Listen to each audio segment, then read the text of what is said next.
เมื่อพี่น้องได้หันเมื่อหมูเขาได้หันโครงเรื่องของพระคัมภีร์แต่ละตอนออกมาและตามที่ได้บอกไปแล้วว่าวันนี้เขาจะเห็นพระคัมภีร์เอเฟซัสบทที่2ข้อ10ติดแล้วบทที่1ข้อ10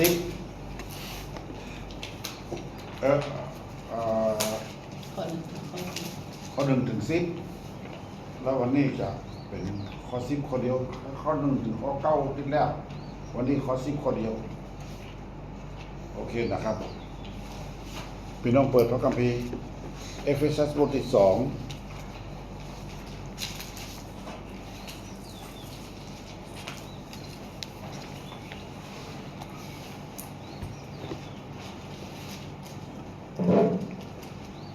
เอเฟซัสบท2ข้อ9ข้อ10เพราะว่าเราเป็นฝีพระหัตถ์ของพระองค์ผู้ที่ทรงสร้างขึ้นในพระเยซูคริสต์เพื่อให้ประกอบการดีซึ่งพระเจ้าได้ทรงดำริไว้ล่วงหน้าเพื่อให้เรากระทำอันนี้เป็นข้อท่องจำด้วยนะจริงๆข้อท่องจำกับข้อ8ข้อ9เขาย่อนนอนเพราะมันเกี่ยวข้องกันมีความสัมพันธ์เกี่ยวข้องกันข้อ8บอกว่าด้วยว่าซึ่งท่านทั้งหลายรอดนั้นก็รอดโดยพระคุณของความเชื่อไม่ใช่โดยตัวท่านทั้งหลายกระทำเองแต่พระเจ้าประทานให้ความรอดนั้นจะเนื่องโดยการกระทำก็หาไม่ได้เพื่อไม่ให้ผู้หนึ่งผู้ใดอวดได้ข้อ10เดียวจะเห็นว่านี่ทบทวนหนึ่งคำเพราะว่าเราเป็นฝีพระหัตถ์ของพระองค์ที่ทรงสร้างขึ้นในพระเยซูคริสต์เพื่อให้ประกอบการดีซึ่งพระเจ้าได้ทรงดำริไว้ล่วงหน้าให้เพื่อให้เรากระทำพี่น้องครับ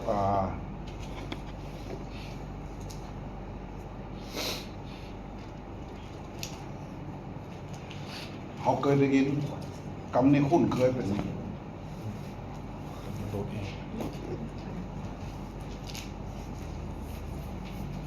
คำที่ภาษาไทยที่ใจไวๆว่าทำดีได้ดีทำชั่วได้ชั่วเนาะคำนี้เขาคุ้นเคยเนาะคนทุกรุ่นทุกระดับเคยได้ยินตรงนี้ทำดีได้ดีทำชั่วได้ชั่วความหมายว่าจะได้ถ้าทำดีจะได้ดีถ้าทำชั่วก็จะได้ชั่วแต่ก็มีคำที่แย่งนี่เหมือนกันว่าที่ทำดีบ่ได้ดีแต่ทำชั่วก็ได้ดีก็มีต่อไปนั่นน่ะมันก็บ่จริงเสมอไปว่าทำดีได้ดีทำชั่วได้ชั่วมันบ่จริงเสมอไปอย่างเช่นบางคนเนี่ยถ้าในโลกนี้ตามที่ตาหันนะบางคนก็บ่ซัดบ่ซื่อได้ไปโลภไปโกงมันก็ได้ดีได้อยู่ดีมีสุขก็เพราะว่าทำชั่วไปโลภไปโกงมันก็มีอยู่และเขามักจะได้ยินคำพูดคำว่าคนดีอยู่ยาก ถ้าทำดีนี่บางสังคมบางหน่วยงานนี่ถ้าคนที่ซัดซื่อคนที่ทำถ้าบ่ทำชั่วแต่เขาก็อยู่บ่ได้นั้นลักษณะนี้เพราะฉะนั้นบ่แน่เสมอไปเพราะฉะนั้นแต่ว่าคนทั่วไปเขาบอกเขาทำดีเพื่อจะได้ดีแต่ว่ามันเบิดเสมอไปทีนี้เขาเมื่อเขามาเชื่อพระเจ้าแล้วเขาคนจะทำดีอยู่ก่อน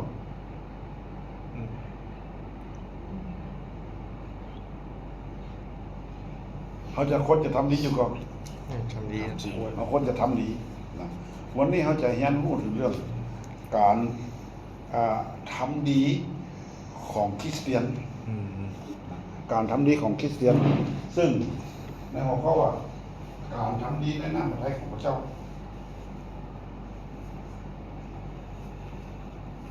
ถ้าคริสเตียนเขาจะทำดีเนี่ย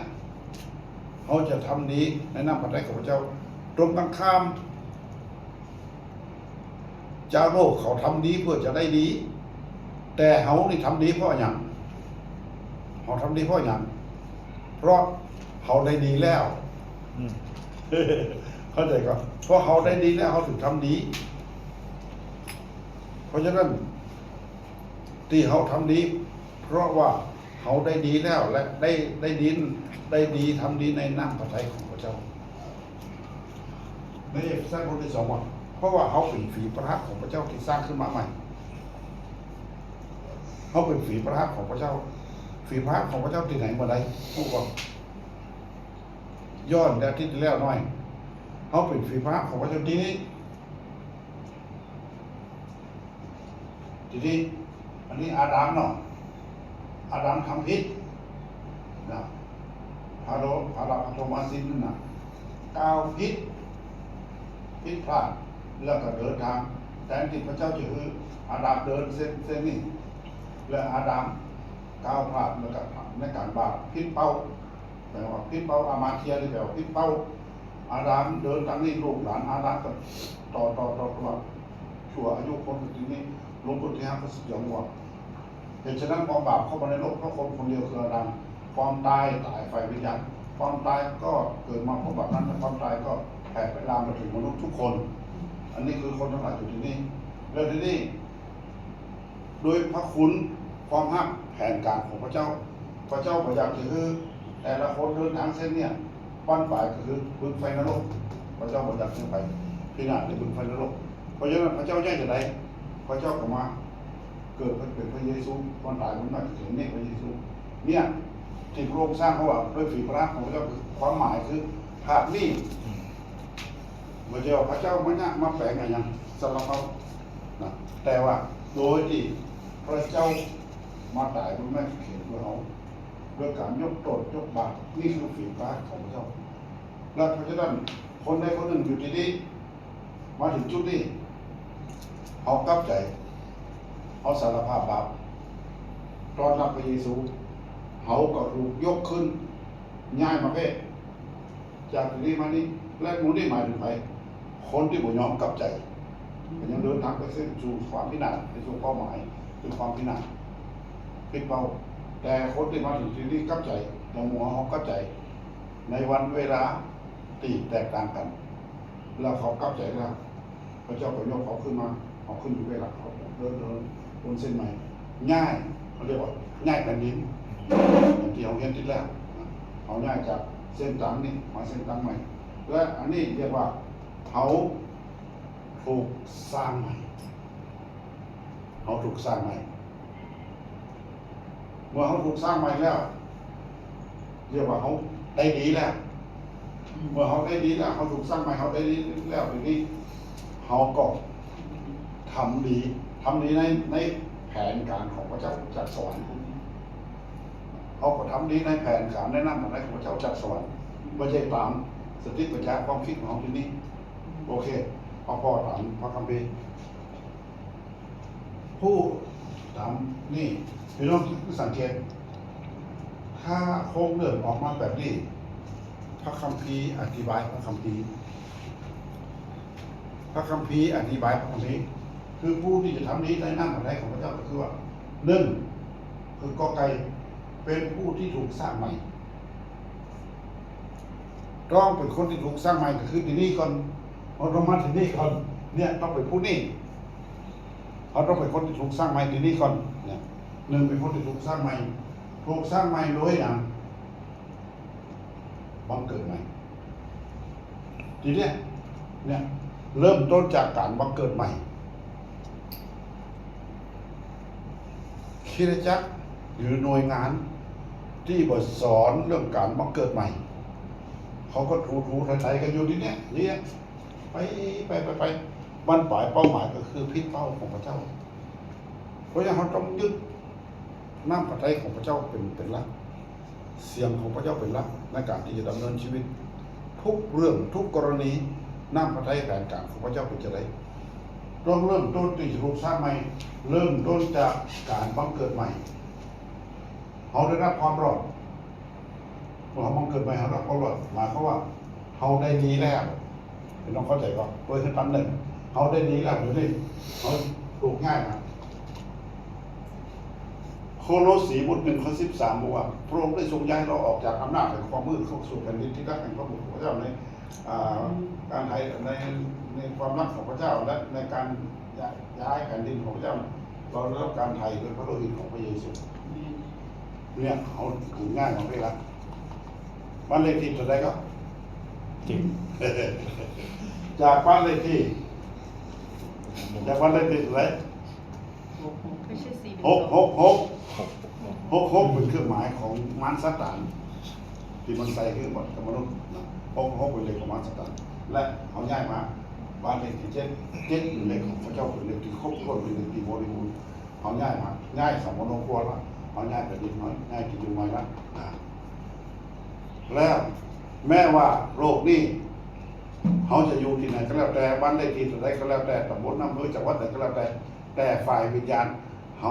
ถูกง่ายไปอยู่เลขที่ของพระเจ้าในบ้านในเมืองของพระเจ้าอยู่ที่นี่นะครับ เพราะฉะนั้นเขาได้ดีแล้วเขารับความรอดแล้วเขาถึงทำดีในที่ท่านข้อ3 ข้อ 5บอกว่าเองนี้พระองค์ได้ทรงช่วยเราทั้งหลายให้รอดไม่ใช่การกระทำที่ชอบธรรมของเราเองแต่พระองค์ทรงพระกรุณาชำระเราให้มีใจบังเกิดใหม่และสร้างใหม่โดยพระวิญญาณบริสุทธิ์น้องเดือดร้อนเนาะโอเค2ผู้ที่ถูกสร้างใหม่เนี่ยด้วยการบังเกิดใหม่เนี่ยคนที่จะทำดีต่อไปก็คือคนที่อยู่ฝ่ายวิญญาณคนที่อยู่ฝ่ายวิญญาณปัจจัยทุกคนที่บังเกิดใหม่อยู่ฝ่ายวิญญาณนะงงละเนาะปัจจัยทุกคนที่บังเกิดใหม่เนี่ยอยู่ฝ่ายวิญญาณจากข้อพระพีนี่1 โครินธ์บท 2ข้อเก้าที่จิกต่อไปจนถึงข้อ15 16คนนะบอกว่าอย่างนี้สิ่งที่ตาไม่เห็นสิ่งที่หูไม่ได้ยินสิ่งที่มนุษย์คิดไม่ถึงคือสิ่งที่พระองค์ทรงจัดเตรียมไว้สำหรับคนที่รักพระองค์และพระองค์จะทรงสำแดงพระเจ้าจะทรงสำแดงแผนการน้ำพระทัยของพระเจ้าเนี่ยแก่คนที่อยู่ฝ่ายวิญญาณคนที่มีชีวิตในฝ่ายวิญญาณโดยทางพระวิญญาณบริสุทธิ์โดยทางพระวิญญาณบริสุทธิ์ก็คือหลายคนเขาจะหันว่าถ้าเขาอ่านพระคัมภีร์ใน1 โครินธ์บท 2ตั้งแต่ข้อ9ไปจนถึงบท 3ข้อ1 2 3เขาจะหันว่ามีมนุษย์3แบบมาก่อนนี่เคยสอนมาแล้วมนุษย์3แบบ1มนุษย์ธรรมดาคือคนที่ไม่ได้บังเกิดใหม่คนที่ไม่ได้บังเกิดใหม่เนี่ยแม้ว่าเป็นสมาชิกของคริสตจักร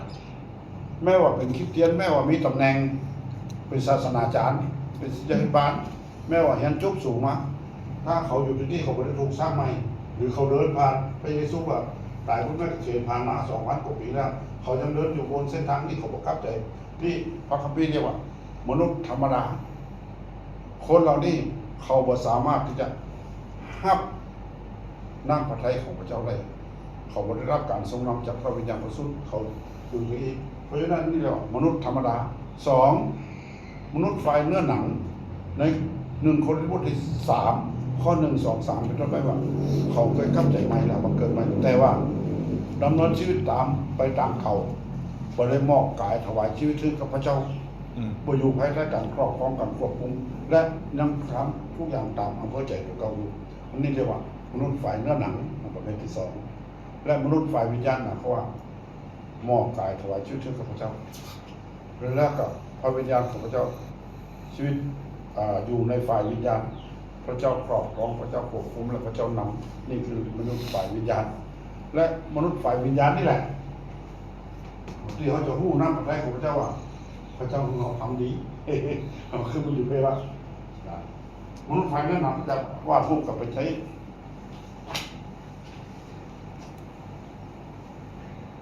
เมื่อคนหนึ่งคนใดกลับใจที่นี่แล้วกลับใจแล้วสมโนพวกเขาปลูกง่ายขึ้นมาแล้วเขามาสู่เราเป็นคนนี้กันได้ชีวิตของเขาดำเนินชีวิตขึ้นลงเนี่ยมาขึ้นลงเนี่ยเขาไม่ได้ถวายตัวให้พระเจ้าไม่ได้หมายเขาว่าคนที่อยู่ฝ่ายวิญญาณนี่เดินเป็นเส้นตรงเป๊ะไปเลยไม่ใช่เป็นมนุษย์สวรรค์ไปเลยก็ไม่ใช่แต่บางครั้งเขาผมมีความทุกข์เขาผมมีปัญหาเขากับพ่ายแพ้ต่อการทดลองหรือการทดสอบต่างๆลุ่มผู้ค้านอยู่อันนี้เนี่ยคือขึ้นลงนี่คือชีวิตของเขาแต่บางคนหัวยอมขึ้นเลยกี่ปีไปคิดได้เมื่อกี่ปีก็อยู่เยอะเนี่ยนี่แต่ว่ามนุษย์ไฟเดินหนัง1 โครินธ์ บท3ข้อ1 2 3 1ถึง3นี่เรียกว่ามนุษย์ฝ่ายเนื้อหนังเข้าใจครับจะได้ว่าเขาเดินอยู่ในฝ่ายเนื้อหนังนี่มีสาเหตุหนึ่งที่เรารักก็คือตัวเขาบอกเป็นคิดเดียนอย่างอบต.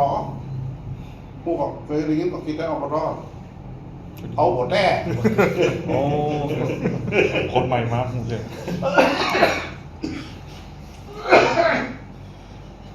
นี่สัมไปทำไมอบต.เอาบทแน่หรือคิดเจ็ดอบจ.เอาบทจริงนะเนี่ยก็ชีวิตของเขาลูกคุกคานเนี่ยนี่เป็นช่วงเวลายิ่งระยะเวลานานหลายปีนะเมื่อก่อนนิดหน่อยมาแวะรัฐนี้ก่อนยิ่งระยะเวลานานหลายปีนักเข้าเนี่ยสรุปแล้วถ้าคิดเจนฝ่ายวิญญาณแม่ว่าเขาพ่ายแพ้เขาล้มเหลวทำพิษบาปประคันของเขาเนี่ยชีวิตของเขาสรุปแล้วหลายปีไปนี่เป็นช่วงระยะของเขามันจะต้องห่างจากเส้นเก่าคือมาตรฐานชีวิตเก่าชีวิตเดิมถึงได้เข้าใจมันจะห่างนักขึ้นแม่ว่าลูกการของช่วงนี้มันจะห่างนักขึ้นก็จะคิดฝ่ายวิญญาณแต่มนุษย์ฝ่ายเนื้อหนังลูกการมันก็เป็นเส้นขนานเขาเนี่ยอยู่ที่นี่กี่ปีปัญหาอันใดเดียวนั่นน่ะพ่ายแพ้อันเก่าแล้วก็เยินเก่านั่นน่ะเป็นยังเก่านั่นน่ะบอกไปถึงไหนเลยนี่เป็นเส้นขนานเนี่ยลูกการอยู่ที่นี่ก็จะครับนี่มนุษย์ฝ่ายเนื้อหนังและมนุษย์ฝ่ายวิญญาณแม้ว่าลูกการแต่สรุปแล้วมันก็ห่างจากชีวิตเก่าห่างจากมาตรฐานเดิมเนี่ยแล้วคนหมู่นี้เขาแน่ใจก็ว่าเมื่อเขาเข้าใจแน่ใจว่าพระเจ้ายกโทษพระเจ้ายกบังแน่ใจว่าเป็นบุตรของพระเจ้าแต่ชีวิตบดีขึ้นเลยลมลุกคลุกคลานอยู่ดีเพราะฉะนั้นคนที่จะทำการนี้ในหน้าพระเจ้าหนึ่งว่าเกิดใหม่ก่อนสองต้องเป็นคนที่อยู่ฝ่ายวิญญาณเพื่ออ่านพระคัมภีร์หน่อยจะเข้าใจชัดขึ้นขอช่วยอ่าน1 โครินธ์ 2 ข้อ 9เป็นต้นไปถึงจบตอนประมาณนั้นนะ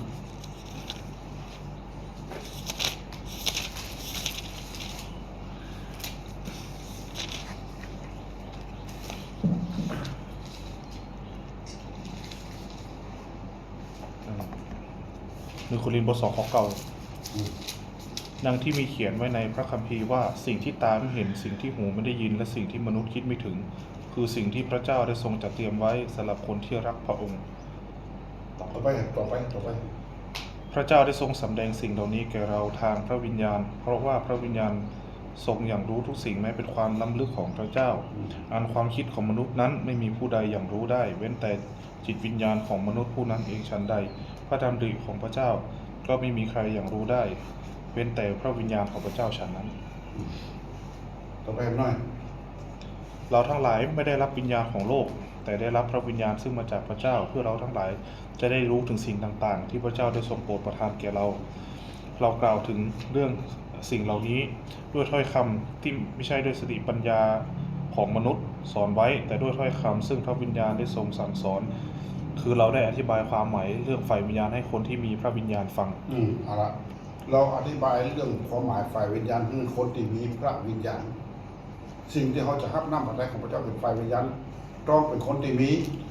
พระวิญญาณหรือพระวิญญาณควบคุมครอบครองชีวิตเขาอยู่ถ้ามนุษย์ธรรมดาจะรับสิ่งเหล่านี้มาได้เพราะเขาอ่านต่อไปว่าเพราะเขาถือว่าเป็นความโง่เขลาแต่มนุษย์ธรรมดาจะรับสิ่งเหล่านั้นซึ่งเป็นของพระวิญญาณของพระเจ้าไม่ได้เพราะเขาเห็นว่าเป็นสิ่งโง่เขลาและเขาไม่สามารถเข้าใจได้เพราะว่าจะเข้าใจสิ่งเหล่านั้นได้ก็ต้องสังเกตด้วยวิญญาณนะครับโอเคที่ต้องอ่านก่อนพระคัมภีร์อธิบายพระคัมภีร์อยู่ในส่วนนี้นะและถ้าสมมติเราได้โอกาสต่อไปเมื่อกิจเขาใหญ่ขึ้นเขาอาจจะมีกลุ่มเซลล์เขาอาจจะมีกลุ่มอย่างต่างๆและหมู่เขาความรู้ความเข้าใจเรานี่เขาก็เอาไปถ่ายทอดในกลุ่มเซลล์แล้วแต่ว่าเวลาจะนักจะน้อยเขาก็เอาไปบอกก็ได้หรือว่าสมมติอะไรลักษณะเนี้ยแบบมีลัก ไม่ใช่แบบมวยวัด แบบมีลักนะเอาละผู้ที่ทำความดีในฝ่ายในน้ำพระทัยพระเจ้าหนึ่งเป็นผู้ที่เป็นคนที่ถูกสร้างใหม่โดยการบังเกิดใหม่ได้รับความรอดแล้วได้ดีแล้วถึงจะทำดีและคนที่อยู่ฝ่ายวิญญาณนี่คนที่อยู่ฝ่ายวิญญาณสามารถที่จะรับน้ำพระทัยของพระเจ้าตั้งฝ่ายวิญญาณและเขาจะทำและเพราะฉะนั้นคนที่บ่ได้อยู่ฝ่ายคนที่ทำดี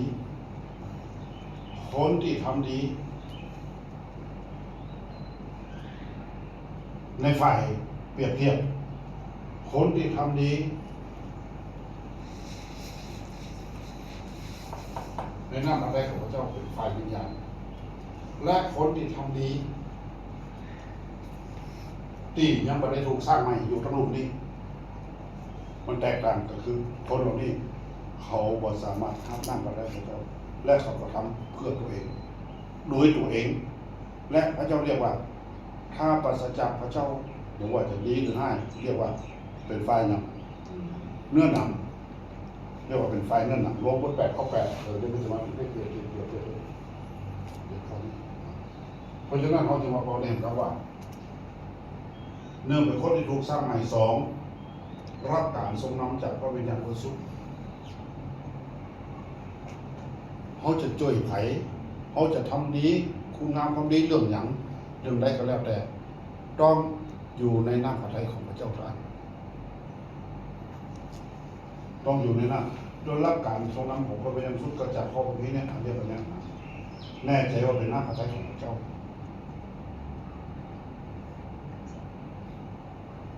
เมื่อวันนั้นที่เขาไปมี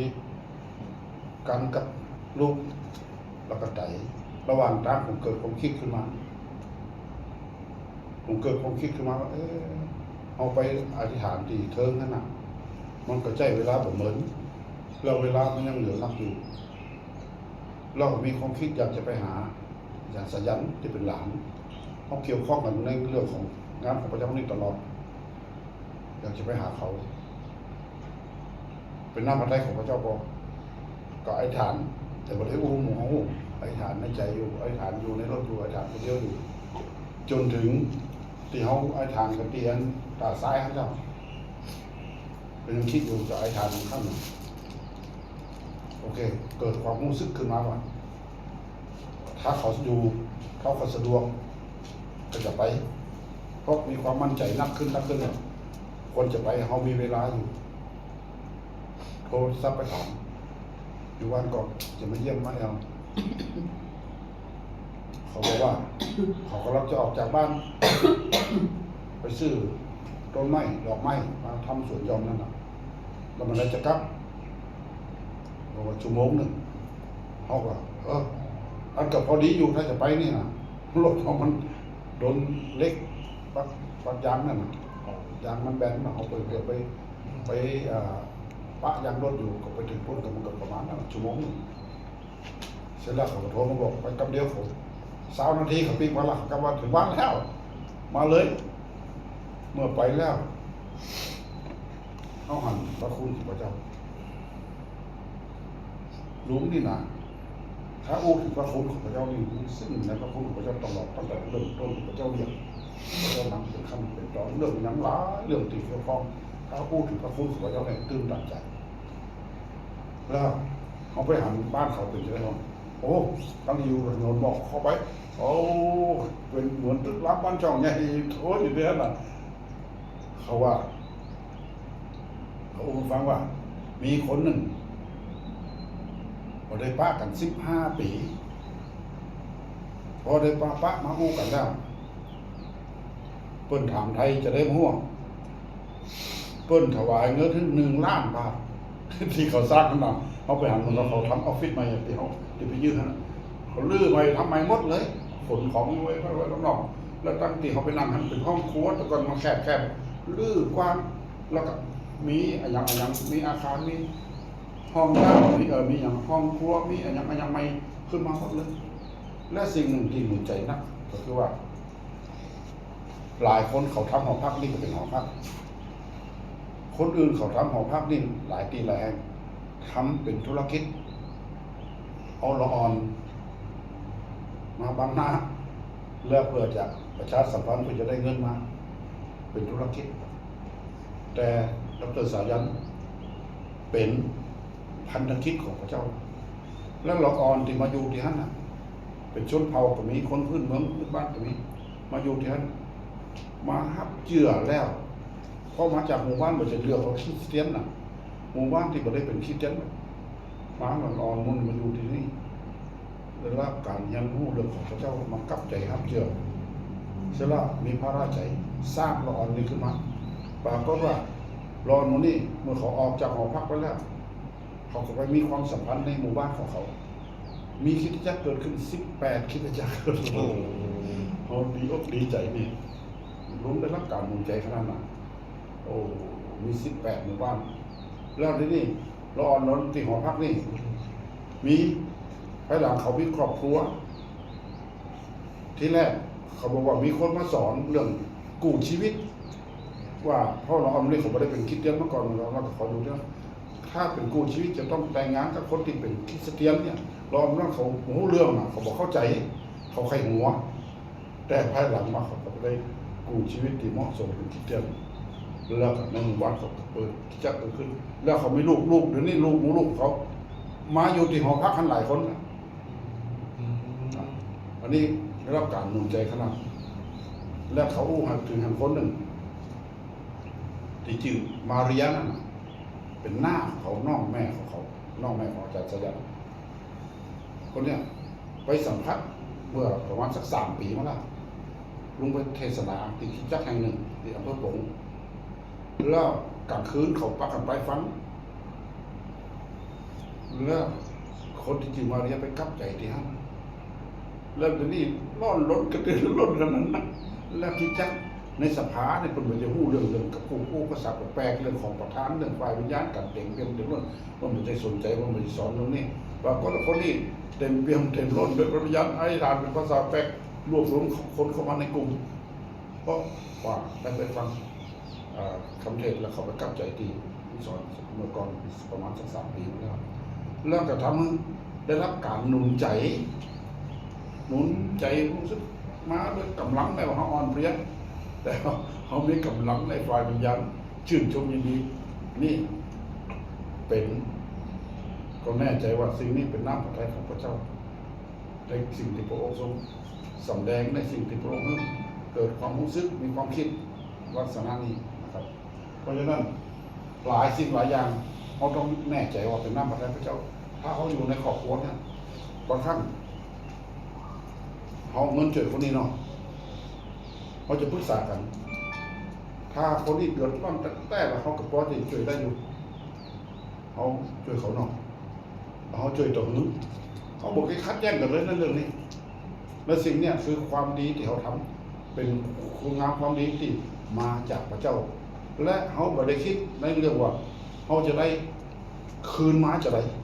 เขาจะได้การตอบแทนจะไรเขาบริคิดแต่ว่าคิดว่าถ้าเป็นน้ำพระทัยพระเจ้าเขาทำในสิ่งที่เป็นน้ำพระทัยของพระเจ้าเป็นตีพระเจ้าพอพระทัยและหลายสิ่งหลายอย่างที่เขาทำในความดีที่เขาทำเขาประคันว่ามันเป็นผลอย่างบ้านที่พี่น้องไปหาบ้านที่สร้างที่2 ชั้นที่จริงบ้านหลังนั้นเขาอยู่กัน2 คนมันก็อยู่ทั่วอยู่แล้วใหญ่แล้ว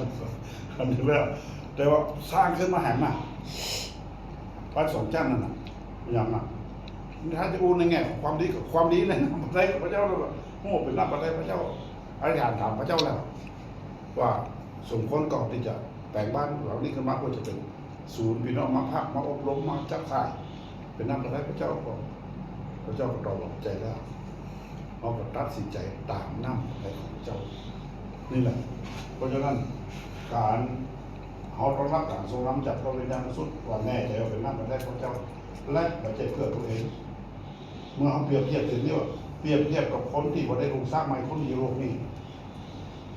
เขาจะทำคุณงามความดีเพื่ออย่างหนึ่งเพื่อจะได้ดีเพื่อจะรับผลตอบสนองกลับคืนมาด้วยเหตุผลของตัวเองอันนี้เพราะ มันแตกต่างกันเพราะฉะนั้นเมื่อเขาอยู่ในน้ำพระทัยของพระเจ้าเมื่อเขาถูกยกสูงสร้างขึ้นมาและชีวิตเขาอยู่ฝ่ายวิญญาณเขาไปทำตามสิ่งที่เขาได้รับคำสั่งจากสวรรค์จากพระเจ้ามาในฝ่ายวิญญาณนี้คนที่ฝ่ายเนื้อหนังกับคนธรรมดากับการตัดสินใจก็เหมือนกันแตกต่างกันอยู่ในฝ่ายเนื้อหนังลงบท8คนทั้งหลายที่อยู่ฝ่ายเนื้อหนังบอกว่าจะดีหรือชั่วจะเป็นติดรอพระทัยพระเจ้าก็หามาได้ต้องจำไว้ผมจำได้ว่าอาจารย์ที่ผมสอนพระคัมภีร์คนหนึ่งพอถึงอ้างถึงลงบท8 ข้อ 8โอ้โหหน้าตาขึงขังน้องแต่เอาว่ามันเป็นโคตรเป็นเตี้ยเปิดตัวคนทั้งหลายที่อยู่ฝ่ายเนื้อหนังจะดีหรือให้จะเป็นที่พอพระทัยพระเจ้าก็หามาได้เปิดลงตัดสินใจตามฝ่ายเนื้อหนังภาพนั้นไม่จำได้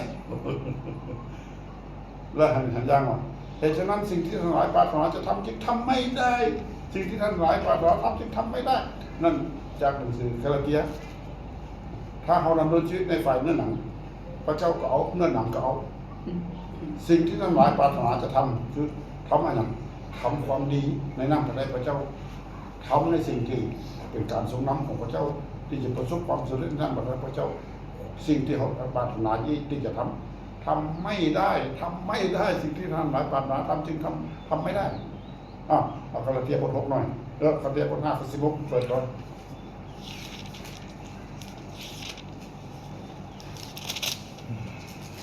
กาลาเทียบท 5 ข้อ 16 17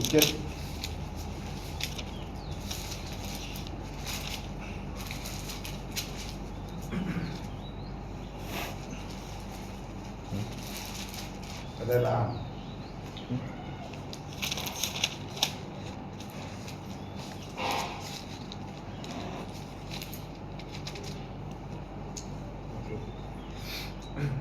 บทที่5 ข้อที่ 6นะครับเนาะเพราะว่าในพระเยซูคริสต์นั้นการที่รับพิธีเข้าสุนัตหรือไม่รับก็หาเกิดประโยชน์อันใดไม่ แต่ความเชื่อซึ่งแสดงออกเป็นกิจที่ทำใจกันกาลาเทียบท 5 บทที่ 5 ข้อ 16อ๋อกาลาเทียบทที่ 5 ข้อ 16นะครับเนาะแต่ข้าพเจ้าบอกว่าแต่ข้าพเจ้าขอบอกว่าจงดำเนินชีวิตตามฝ่ายพระวิญญาณอย่าสนองความต้องการของเนื้อหนังครับอ่านต่อไปเพราะว่าความต้องการของเนื้อหนังต่อสู้พระวิญญาณและพระวิญญาณต่อสู้เนื้อหนังครับสองฝ่ายเป็นศัตรูกันก็ครับแล้วยังอ่านต่อไปดังนั้นสิ่งที่ท่านทั้งหลายปรารถนาจะทำปรารถนาทำจริงกระทำไม่ได้นั่นน่ะถ้าเขาดำเนินชีวิตตามฝ่ายพระวิญญาณด้วยฝ่ายเนื้อหนังด้วยและสิ่งที่เขาปรารถนาจะทำคือสำเร็จตามฝ่ายพระวิญญาณตามหน้าพระทัยพระเจ้าสิ่งที่ท่านหลายปรารถนาทำจึงทำไม่ได้จำไว้นี่ผมนี่จำหน้าตาอาจารย์คนที่ไปสอนหน้าตาคือครั้งจุดเป็นภาพอยู่เนี่ยทำไม่ได้ถ้าเขาเอาเนื้อหนังด้วยเอาฝ่ายวิญญาณด้วยนะโอเค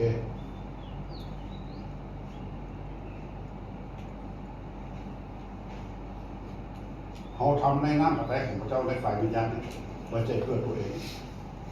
แต่คนที่บทลูกสร้างมันจะทำเพื่อตัวเองและตามเหตุผลของตัวเองถึงความคิดเหตุผลของตัวเองอันนี้ประการแรกอย่างนั้นผู้ที่ทำความดีในน้ำพระทัยของพระเจ้าและประการที่ 2ลักษณะของความดีในน้ำพระทัยของพระเจ้ากลับไปเอเฟซัสบท 2 ข้อ 10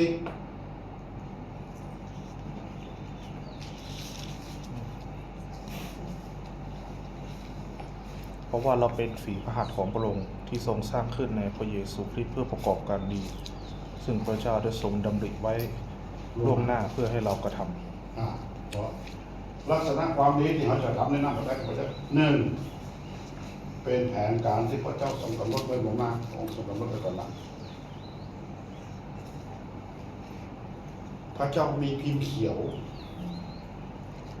สำหรับชีวิตของทุกด้านทุกแง่ทุกมุมแต่ก่อนผมไม่รู้เรื่องแต่พระเจ้ามีพิมพ์เขียวผมอยู่ฟาร์ม คนอยู่บ้าน อยู่ผาซุกกินจักผาซุกเขาเคยคู่จักกันจนกว่ามีข่ายอนุชนที่หนองปืนเขามาปากกันเยอะพระเจ้าพิมพ์เขียวที่พระเจ้าเรียกไว้จัดสลับให้เราได้มาปากกันเราก็อยู่ด้วยกัน จนถึงทุกวันนี้นี่คือพิมพ์เขียว และพิมพ์เขียวในทุกอย่างที่จะทำคุณงามความดีจะสร้างจะทำอย่างก่อนที่ผมจะสร้างบ้าน2 ครั้งถามพระเจ้า ว่ามีพระราชใจอยากจะสร้างบ้านแล้วก็เอาบ้านให้เป็นศูนย์สำหรับพันธกิจของพระเจ้าเราเป็นน้ำพระทัยของพระเจ้าก็เป็นน้ำพระทัยพระเจ้าก็ถามทางโทรศัพท์เขาอยู่กรุงเทพอยู่อีสานแล้วคนหนึ่งเป็นผู้เผยอยู่ประจวบถามว่าเนี่ยผมจะสร้างบ้านแล้วก็ใจบ้านเป็นออกมาให้มันใจสำหรับเป็นศูนย์พันธกิจด้วยเพราะว่าอายุก็นักแล้วเขาจะขับรถตะลอนไปตั้งคริสตจักรไปประกาศนะครับทำมาได้เขาอยากจะอยู่ที่เก่าถ่ายทอดวิชาความรู้ประสบการณ์ต่างๆของคนรุ่นหลังแล้วใจบ้านเขาเป็นศูนย์จะเป็นน้ำพระทัยของพระเจ้าก็พระเจ้าพระทัยก็คำตอบว่าจะได้คำตอบว่าโครงการเนี่ยไม่ใช่เป็นโครงการของผู้รับใช้พระเจ้าของเราฝ่ายเดียวแต่เป็นโครงการของเราด้วยโอ้โหเราจะทำให้สำเร็จนะแล้วนี่เวลาผ่านไป3 ปีเขาก็ได้ยังเตือนบ้านที่นี่นะผมไปย่างอยู่เดือนยังอยู่ที่อีสานอยู่ต้องทำงานอยู่ที่อีสานอยู่มันติดพัดอยู่แอมข้างได้ไปปะผู้รับใช้พระเจ้าคนละคนแต่บ่ได้ฮู้กำกันถามอย่างเงี้ยคำตอบอย่างเดียวกันเพราะว่าไม่ใช่เป็นโครงการในแผนการของฝ่ายผู้รับใช้เจ้าฝ่ายเดียวแต่เป็นแผนการหรือเป็นโครงการของเขาด้วยเราจะทำให้สำเร็จเอาล่ะพระเจ้ายืนยันถาม2 คนคำตอบอันเดียวกันหรือเวลาห่างกัน3 ปีทีนี้ก็ถามต่อถามว่าแล้วจะสำเร็จได้จะได้เฮามีเงินเตือนมีเงินสักหน่อยว่านิ่งอธิษฐานรอคอย นิ่งอธิษฐานรอคอยยังหมอนะไปต้องการอันอย่างกับพระเจ้าเรื่องอย่างก็แล้วแต่โบจะเป็นปัญหาความต้องการความปรารถนานิ่งอธิษฐานรอคอยลุกกันนิ่งอธิษฐานรอคอยในสุดมาถึงเวลาแล้วพระเจ้าก็ทยอยเงินมาเดี๋ยวน้อยไปจะเซ็ตทันทีนะไปจะเป็นก้อนมาทันทีนะได้มาเดี๋ยวน้อยสุดของเซ็ตทำได้นี่แหละความดีเขากว่าความดีแล้วบ้าน2 จันทร์นะแฮมบ้าน 2 จันทร์ตอนนั้นเขาอยู่บ้านหลังนั้นก่อนบ้าน2 จันทร์มีความคิดว่าจะเป็นหอพักขึ้นมาแล้วคนมาจัดเป็นข่ายเป็นอย่างนี้ถามพระเจ้าแฮมพระเจ้าบอกว่าเขาจะทำให้สำเร็จในที่สุดมามีเรื่องเขาเป็นประหยัดทันทีนั่นเวลานั้นมีเงินเขาจัดรวมญาติกุศลดีเนี่ยที่ประจวบมีหลานคนหนึ่งตอนนั้นเขาอยู่กับเขาตั้งแต่เป็นนอนน้อยๆแล้วไปอยู่อเมริกาแล้วเขามาช่วงนั้นพอดีแล้วก่อนที่จะเลิกกันเขาเงินถึง40,000ว่าคนเหนือเขากับห้องเป็นหน้าเป็นว่าเราคนเหนือเขานี่นะแบ่งเงินทั้งหน้าใจ40,000เขาได้40,000ละแล้วก็รวมได้50,000กับบอกช่างเลยว่าถามช่างก็เป็นน้องป้าเนี่ยบอกว่าเนี่ยเขามีเงินแปลนเขาเขียนละเขาออกแบบมาเยอะละแล้วก็เขาจะสร้างนี่2 จันทร์แล้วก็มีเงินอยู่40,000 50,000เขาจะได้อย่างห้องบอกว่าได้ฟุตติ้งคือได้แต่ฐานเสายังไม่ได้กันนะได้แต่ฐานรากของมันนะได้แต่ฐานแล้วก็รอใหญ่ขนาดนั้นแล้วก็เสายังไม่ได้แต่ได้ฟุตติ้งเนี่ยจะได้เอาเลยเนาะเอางานเดินเงินจะมางานมาเดินเงินมาเอาบอกคุณช่างแล้วเขาก็ไปอีสานเงิน50,000นั่นน่ะเขาเป็นค่าตั๋วไปกรุงเทพแล้วไปอีสานซื้อตั๋วเครื่องบินหมดไปเหลืออยู่20,000 บาทแล้วช่างไม่ใช่เลยไปสั่งเวลานั้นร้านวัสดุมันอยู่ใกล้ๆบ้าน สั่งวัสดุมากองเต็มนั่นเขากลับจากอีสานมาว่าลุงอันเนี้ยผมสั่งวัสดุนี่มานะเป็นหนี้คน170,000ป้าเท่าเขาก็ตกใจเขาบอกไปเป็นหนี้ถึงขนาดนี้170,000เอาละอธิษฐานอดอาหารอธิษฐานอดอาหารแล้วเวลาช่างก็ลงมือทำไปมีอยู่วันหนึ่งมีคนหนึ่งโทรมาจากกรุงเทพอาจารย์ไปอยู่เชียงรายอาจารย์ทำอะไร อาจารย์ต้องผมก็จะคิดว่าผมจะไปตั้งคริสตจักรชีวิตใหม่จังหายนั่นแหละแล้วก็ผมก็จะเอาใจบ้านของผมเป็นศูนย์เพื่อจะถ่ายทอดให้คนรุ่นหลังนั่นแหละตามประสบการณ์วิชาความรู้ต่างๆเพื่อจะสร้างคนรุ่นหลังแล้วก็อาจารย์มีงบพอหรือยังโอ้กำลังอธิษฐานอยู่ครับ กำลังอธิษฐานอยู่เดี๋ยวจะเอาเงินเข้าบัญชีให้เวลานั้นน้องไปเขาบริหารด้านการเงินเขาอยู่ฟังอยู่ตลอดเลยเขาก็ตื่นเต้นด้วยนะโอ้จะมีเงินเข้าได้นะเสร็จแล้ววันนั้นเป็นวันศุกร์พอถึงวันอังคารโทรมากรี๊งเข้ามาเขาก็อยู่ฮั่นอาจารย์เอาเงินเข้าให้บัญชีเอาเข้าบัญชีให้แล้วนะ200,000 เราจะทำมันกับทยอยบ้านเรื่อยๆเนี่ยเป็นสิ่งที่พระเจ้าให้เขาจนบ้านนั้นเสร็จด้านปลายน้องคำนี้คือถ้าความดีในน้ำพระทัยของพระเจ้าจะสำเร็จแลกกับถวายเกียรติพระเจ้ามีคนมาบ้านเขามามีคนมากับใจมีคนมาเริ่มต้นชีวิตใหม่มาฮับเจือแล้วก็มารับการสร้างการฝึกเขาก็หาว่าเป็นพระคุณของพระเจ้าเขาขอบคุณพระเจ้าเขาก็ดีใจเนี่ยคือ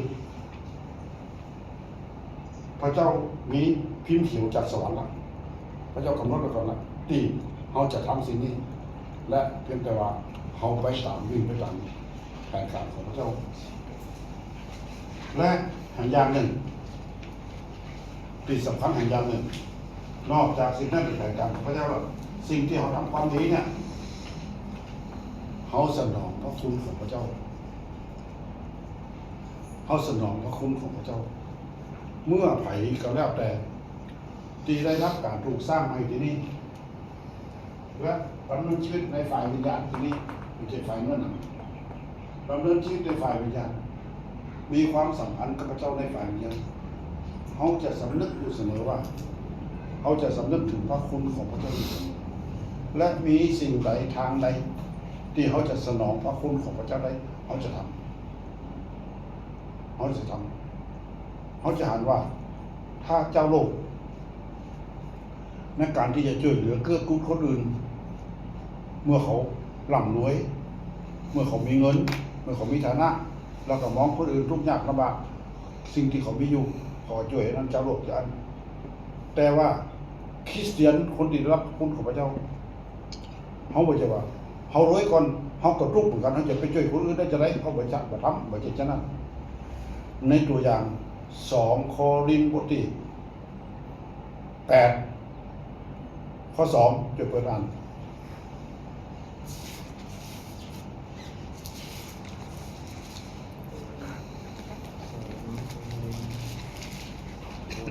ไป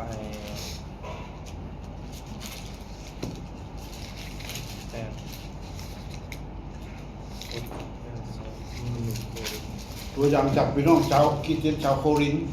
ที่เขาทำดีที่เขาช่วยคนอื่นช่วยคนลำบากยากจน ข้อที่2นะครับ ข้อ 2มา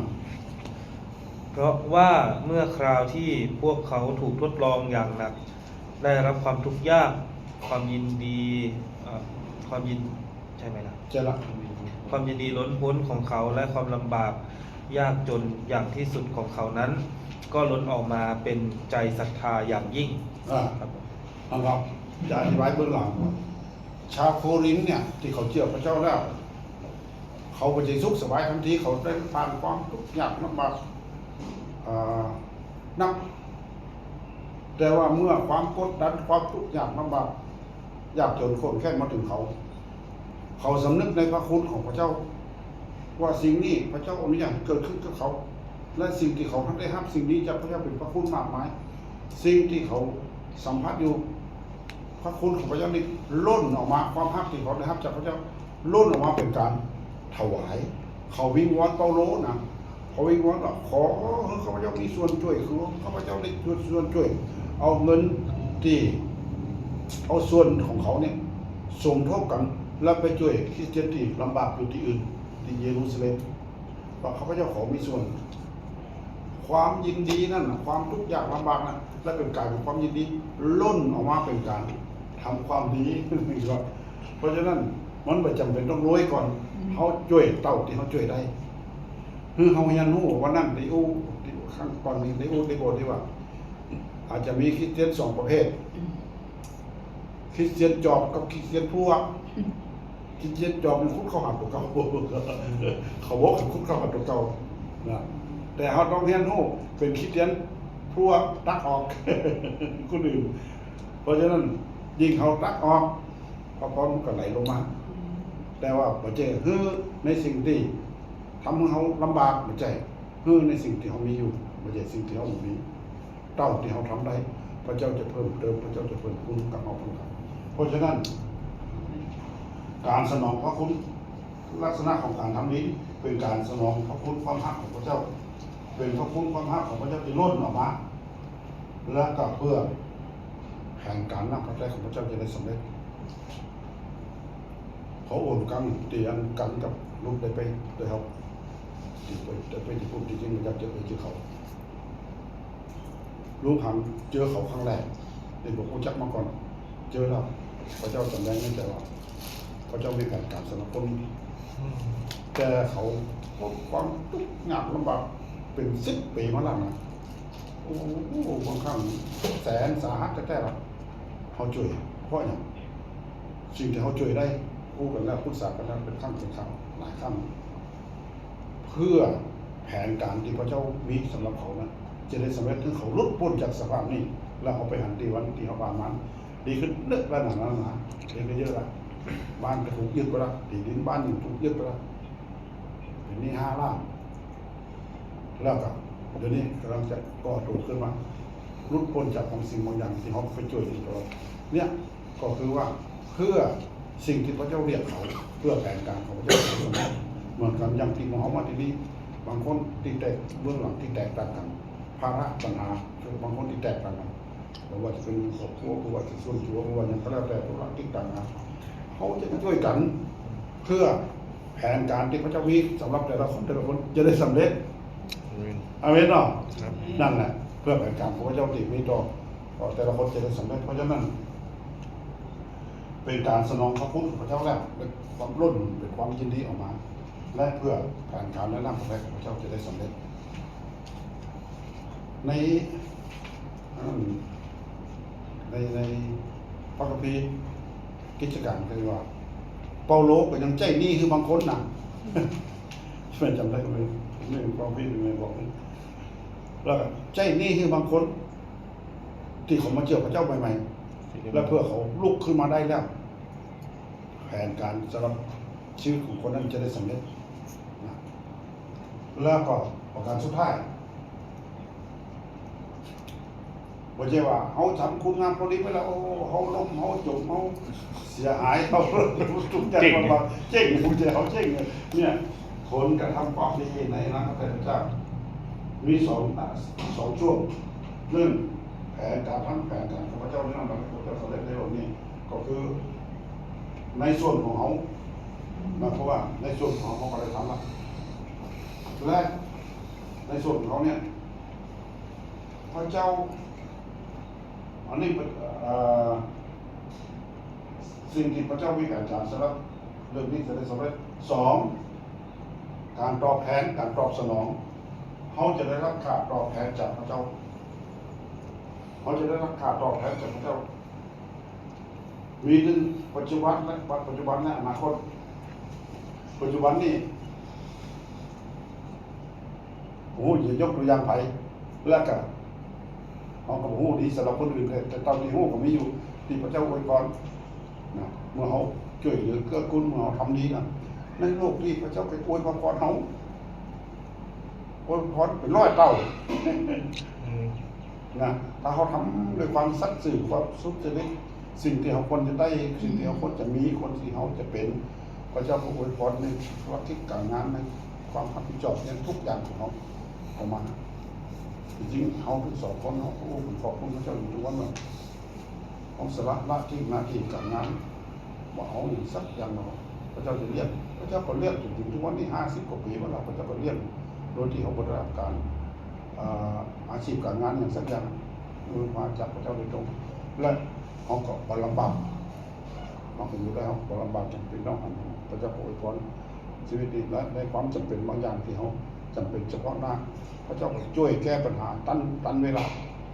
พระเจ้าช่วยเวลาแก้ปัญหาตันเวลาเอาคอไปนิดหน่อยเขาช่วยคนที่คัดสนและพระเจ้าจะได้เอาสดุดี41เปิดเลย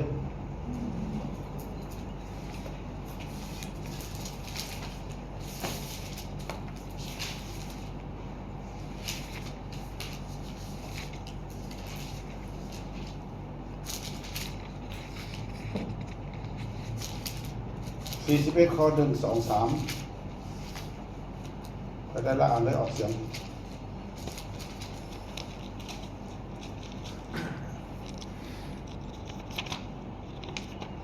คำอธิษฐานของการรักษาโรคเนี่ยครับ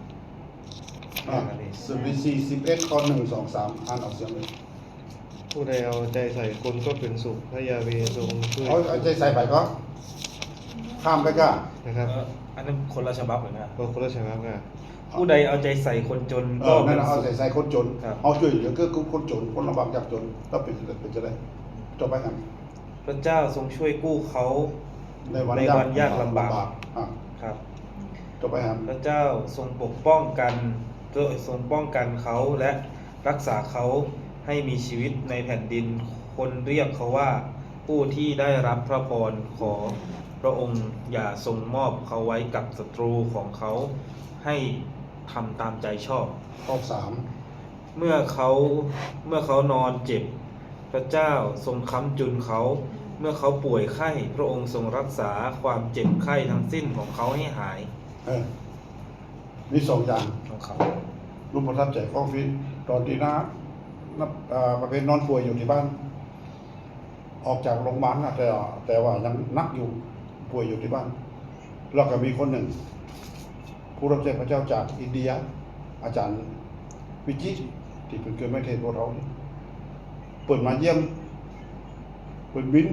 บินจากอินเดียมาเลยนะมันติดจากหายนี่ก่อนเราจะไปธุระที่กรุงเทพเราไปเปิดมาเยี่ยมมาป้าแล้วเปิดถึงข้อของเพลงนี่บอกว่า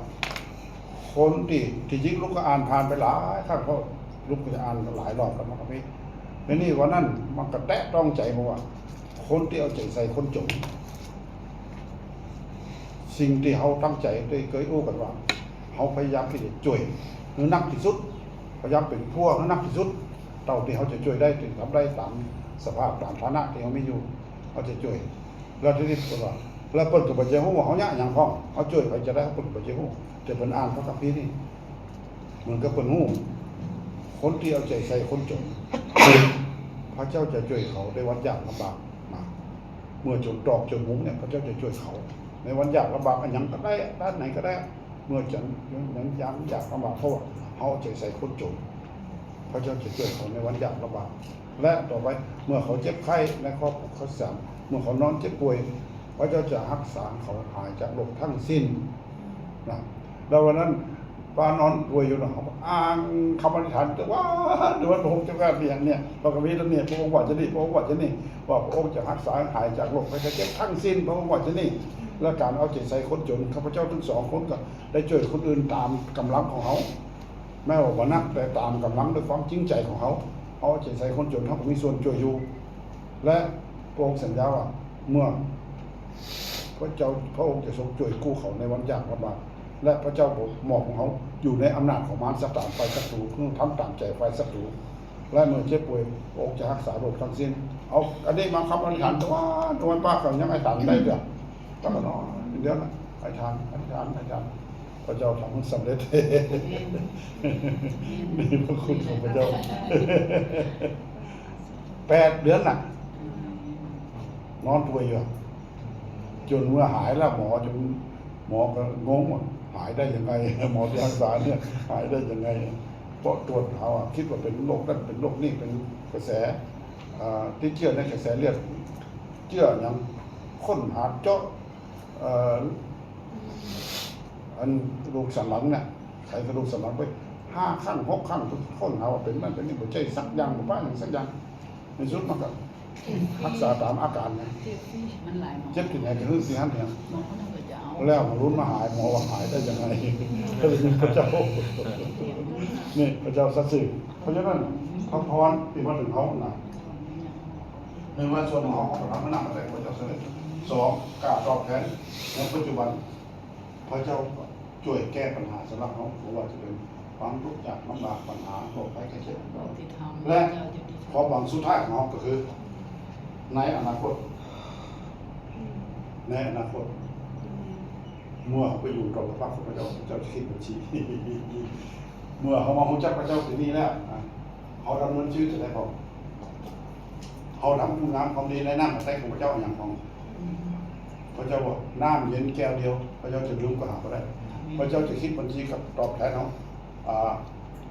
แบบว่าเป็นบำเหน็จรางวัลที่บ่รู้จักเสื่อมสลายเป็นบำเหน็จรางวัลที่บ่รู้จักเสื่อมสลายและคนที่พระเจ้าสัตย์ซื่อคนที่ปฏิบัติต่อผู้รับใช้พระเจ้าผู้ประกาศเขาจะได้รับบำเหน็จเหมือนผู้ประกาศเหมือนผู้รับใช้พระเจ้าทำปฏิบัติต่อผู้รับใช้นี่คือความชอบธรรมและความยุติธรรมของพระเจ้าเขาขอบคุณพระเจ้าขอพระเจ้าช่วยมีแต่ขึ้นถ้อยคำของพระเจ้าที่เขาเห็นวันนี้ได้สำเร็จในชีวิตเขานักขึ้นและเขาสามารถที่จะเอาไปแบ่งปันในโอกาสต่อไปได้โอเคเนาะโอเคเขาให้หลับด้วยกัน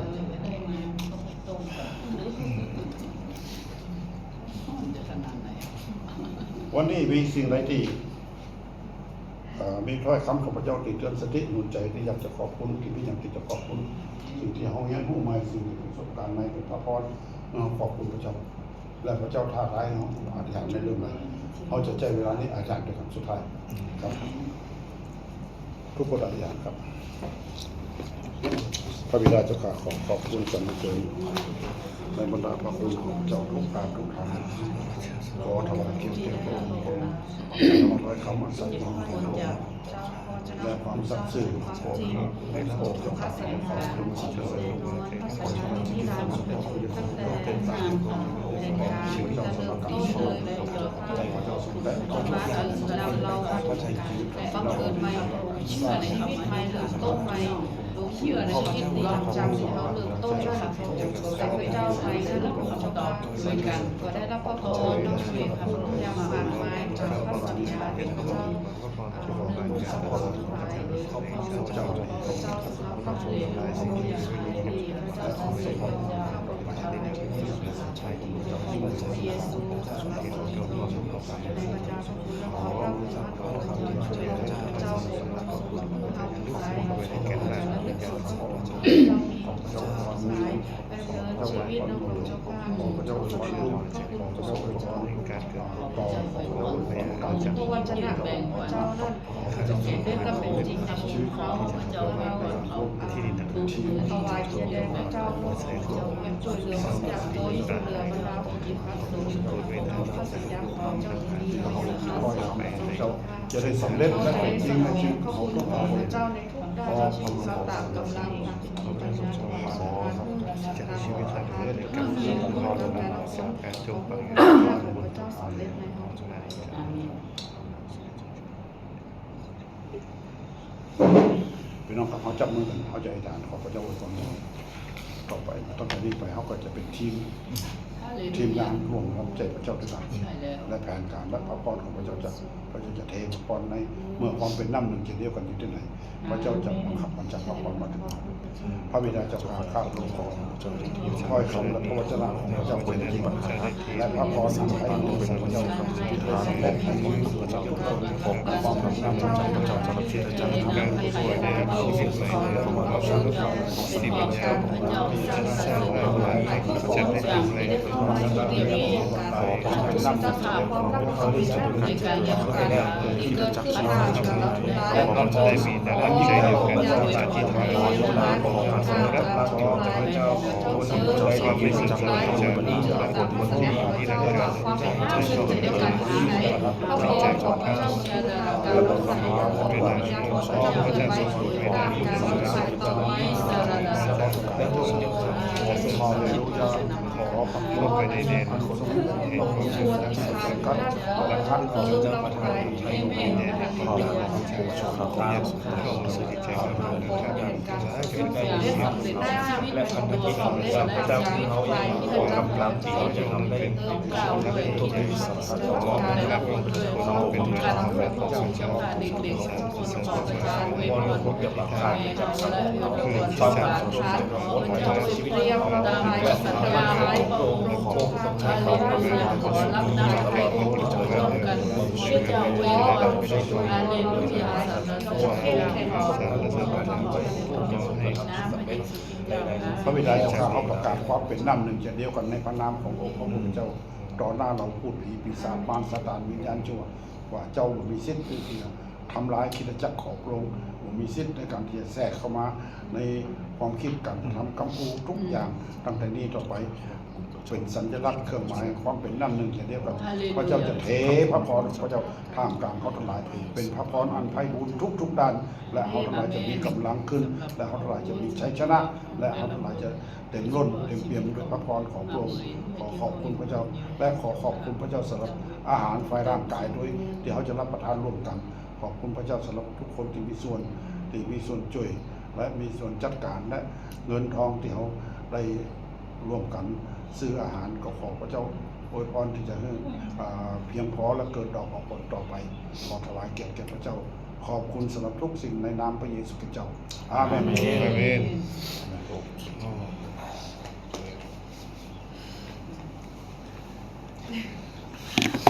มาก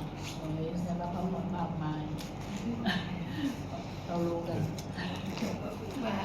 อาทิตย์หน้าข้อ 11จนจบข้อ22แต่ว่าจะเทศถึงข้อ 19แบ่งเป็น2กันข้อเราไปอ่านพระคัมภีร์ข้อ 11 ถึงข้อ 19แล้วให้สังเกตว่าในพระคัมภีร์เพิ่นว่าของเพิ่นมันจบข้อ22แล้วจะได้ว่าลูกแบ่งเป็น2กัน นั่นเป็นข้อสังเกตว่าตั้งแต่ข้อ20ถึงข้อ22นั่นกันตอนนึง